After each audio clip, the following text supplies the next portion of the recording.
how to upload a file to ChatGPT.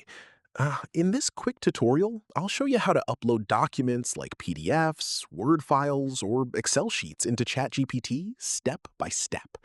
If this helps you out, make sure to like the video and subscribe for more ChatGPT tutorials. First, open ChatGPT and log into your account. If you don't have an account yet, create one first because file uploads require you to be signed in. Once you're inside the chat screen, look for the plus icon beside the message box. Click on it. Now, an array of options will be available for the user.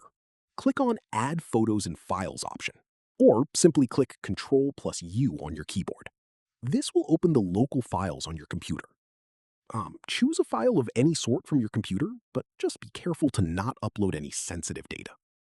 Once uploaded, you can ask ChatGPT to summarize text, analyze data, explain documents, or answer questions based on the file. And that's it. That's how you can upload a file to ChatGPT easily.